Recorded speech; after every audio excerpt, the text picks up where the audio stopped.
Bonjour, bienvenue sur iNews Sécurité. Bonjour Alexandre Dulguérian. Est-ce que vous pouvez vous présenter en Bonjour. quelques mots? Donc bonjour, effectivement moi je suis Alexandre Dulgarian, ingénieur de formation. Je dirige l'entreprise Sécure depuis, désormais 5 ans, sachant que c'est une entreprise que j'ai intégrée, au tout début de ma carrière, en stage de fin d'études en 2006. Très bien, merci. On va parler de Evolinx NG, mais avant, qu'est-ce que c'est Evolinx NG? Evolinx, alors avant de parler d'Evolinx, hem parler un petit peu de l'entreprise Sécure. Ok. Sécure, c'est une entreprise qui a 2 métiers. On est expert dans la protection des sites sensibles depuis 40 ans, cette année. On porte 2 métiers pour, répondre à ces enjeux de protection de sites. Un premier métier d'intégrateur de solutions technologiques du marché, donc là, on va intégrer différentes briques de contrôle d'accès, de vidéo, d'intrusion, d'analyse d'images, divers avec, ces dernières années, une expertise un peu plus particulière, poussée autour de supervision et de tout ce qui est cyber et homologation des systèmes d'information. Donc ça, c'est un premier métier d'intégrateur et on a un second métier historique dans l'entreprise, d'éditeur de solutions. Et donc c'est dans ce cadre-là qu'on développe la solution Evolinx NG qui est, certifiée, par l'ANSSI. Très bien. Et du coup, c'est justement, si on fait cette interview, c'est pour rebondir sur la solution d'Evolinx NG. C'est une solution du coup, de contrôle d'accès, management de la sûreté. C'est ça. Concrètement, elle est Donc unique, c'est ça? C'est ça en fait, Evolinx NG, donc c'est une suite logicielle avec, également une composante hardware, hein. Suite logicielle qui permet d'adresser sur une interface unique, toute la gestion des accès physiques, des droits d'accès des personnes et cetera et de la gestion des flux de personnes, qu'ils soient des permanents ou des visiteurs sur un site ou sur du multisite, tu vois? Donc il y a tout un volet logiciel et Evolinx NG, c'est également une gamme matérielle avec des automates de terrain, communicants, intelligents, hein, sur IP, qui vont faire l'interface entre le système central et les capteurs, actionneurs, lecteurs de badges sur le terrain, quoi. On a parlé de l'ADN de la solution Evolinx NG, mais qu'est-ce qui fait qu'elle est unique dans le secteur de la cybersécurité? La solution Evolinx, je ne sais pas si elle est unique, mais en tout cas, elle a des particularités. Une 1re particularité, c'est que c'est une solution française, intégralement développée par nos équipes ici à Aix-en-Provence, hein, sans aucun appel à sous-traitance. On a, également, en termes de capitaux, l'entreprise Sécure, c'est une filiale de Vinci, qui du coup est un groupe français pérenne avec une vraie logique industrielle. Il n'y a pas, voilà, de logique de spéculation, de fonds d'investissement et cetera, donc c'est très pérenne pour nos clients. Donc déjà, c'est une première particularité.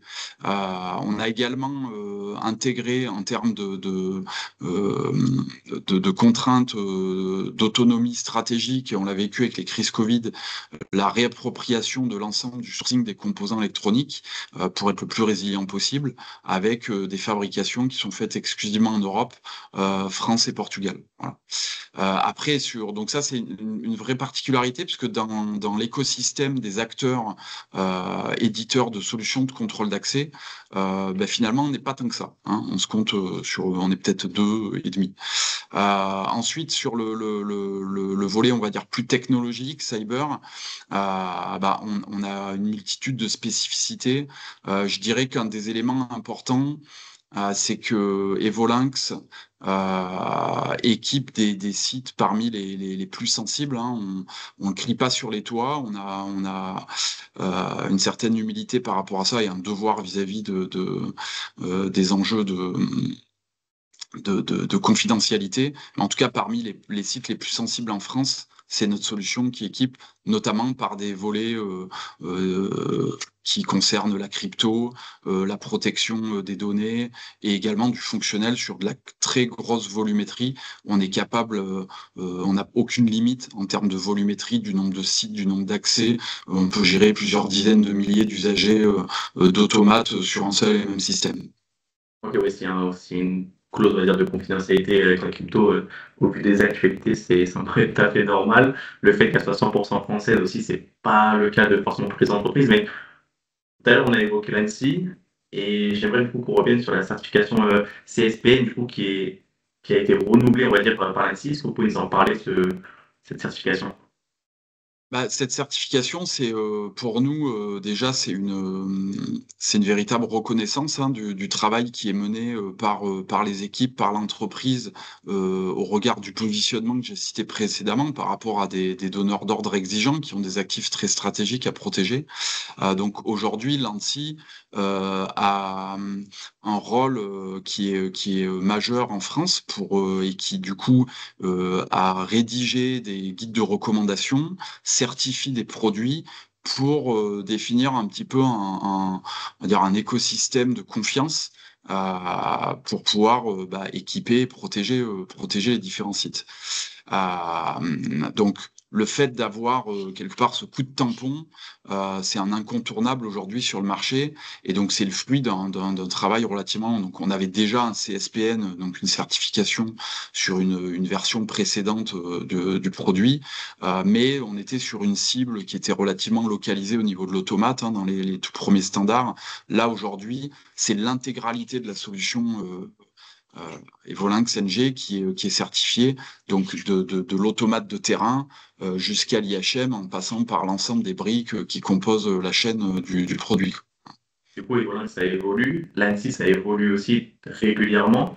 Comment vous anticipez quand vous arrivez dans votre entreprise à tout le temps suivre cette évolution d'exigence? Comment vous avez répondu aux défis techniques de l'ANSSI pour déjà l'intégrer, mais aussi évoluer avec eux? Déjà, comment on se maintient? Il y a un travail, comme dans toute entreprise, qui adresse de la technologie, de veille permanente, de formation des équipes, qui se maintiennent dans les tout derniers niveaux et standards, en termes, technologiques et là, en l'occurrence, cyber, hein, puisqu'on parle beaucoup de sécurité informatique. On a également une veille qui se fait par rapport aux vulnérabilités. On analyse en permanence et on est en lien avec les CERT ou nos partenaires éditeurs pour certains bris de composants logiciels qui composent la solution pour être toujours à niveau dans les menaces, l'évolution des menaces et nous, quelque part, ériger les protections qui vont pouvoir justement contrer et se prémunir de ces menaces-là. Voilà.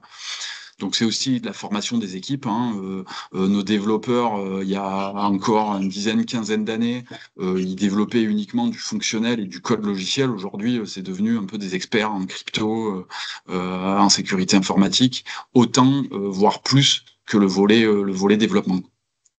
Oui, c'est vraiment l'importance de toujours être à jour, de réfléchir et de rester dans le cadre de l'actualité. Quand moi je regarde l'entreprise, je vois qu'il y a beaucoup de renforcement de sécurité. Par exemple, je peux citer Secure Boot, la détection des factions, la cryptographie, la protection proximity check. Ça, c'est des choses que vous faites, mais pour vous, laquelle va vraiment représenter l'innovation la plus différenciante? C'est une question qui est pas évidente. C'est bien. Ouais, déjà, avant de parler d'innovation, il y a une exigence très forte, des exigences très fortes dans le cadre d'une certification, d'autant plus que je le précisais tout à l'heure, le produit aujourd'hui n'est plus, certifié uniquement sur, une partie automate, mais c'est la solution globale.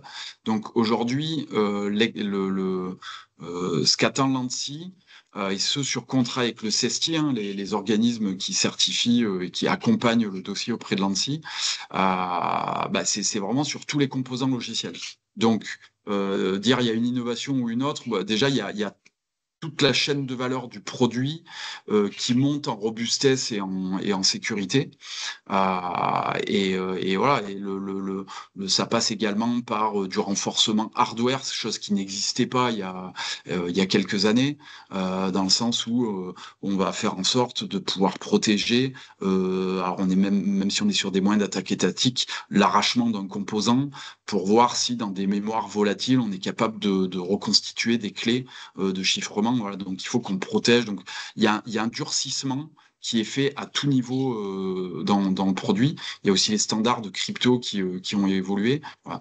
Donc on a, au travers de ce travail de recertification, et aujourd'hui, le coup de tampon, nous l'avons, on a innové dans un ensemble très vaste de domaines. Voilà. Dire lequel de ces innovations. Alors, si on avait quelques innovations vraiment différenciantes, je me garderais bien de les dire là. À la limite, ça reste un argument plutôt commercial, donc on, on- on les utilisera à bon escient. Voilà, mais en tout cas, c'est dans toutes les directions. Ok, donc et est-ce que c'est dans toutes les directions, mais est-ce elles s'harmonisent ou c'est vraiment des solutions différentes à chaque fois pour plusieurs secteurs, par exemple Bah, c'est quand même harmonieux dans le sens où c'est une élévation globale du niveau de Ok. sécurité, logiciel, hardware. C'est également, d'ailleurs, on pourrait citer au travers euh, de la documentation, au travers des procédures, c'est pas que le produit en lui-même, hein. L'entreprise Secure d'ailleurs est certifiée ISO 27001, donc c'est aussi un gage d'un ADN autour de la sécurité de l'information qui est au cœur de l'entreprise et de nos process. Voilà, donc c'est vraiment harmonieux à tout niveau. Après, il y a des innovations très spécifiques. À la limite, pour faire un peu de teasing, donner quelques éléments, je pense que sur le volet de la crypto, euh, on a un coup d'avance sur le marché. Ok. Parce qu'il vous vous différenciez par rapport à ça, par rapport aux autres entreprises, par exemple concurrentes ou autres. Je dirais qu'on a pris en compte les menaces de déchiffrement de demain et que D'accord. c'est d'ores et déjà prêt à être intégré dans notre produit, ce qui fait partie complètement d'une solution au plus haut en termes de protection cyber. Pour conclure, Alexandre, moi j'aimerais savoir et voir, on a vu qu'il y avait une solution qui était déjà certifiée, l'autre s'est étendue encore plus. Donc, pour Evolinx, après cette certification, ça va être quoi les grandes étapes stratégiques du coup pour l'entreprise?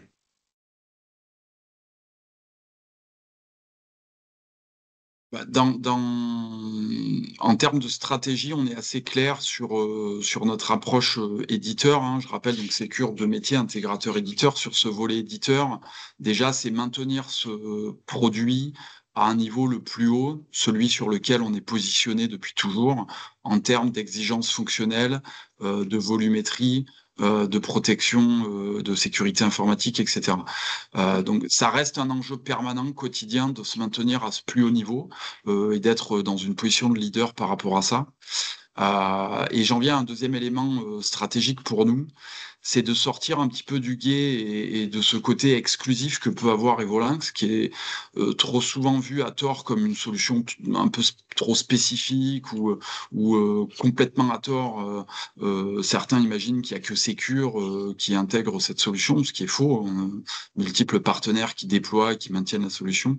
Donc on a un enjeu quelque part d'être des meilleurs communicants autour de notre solution pour lui donner un petit peu le poids qu'elle mérite sur le marché. Et on a de la chance d'avoir une entreprise qui est pérenne, qui a de quoi investir dans cette direction, et c'est ce qu'on compte faire. Voilà. Donc à nous de jouer par rapport à ça. Oui, surtout qu'on a vu que c'était le 40e anniversaire du coup cette année, donc forcément, ça se pérennise de plus en plus. Merci beaucoup, Alexandre. Merci.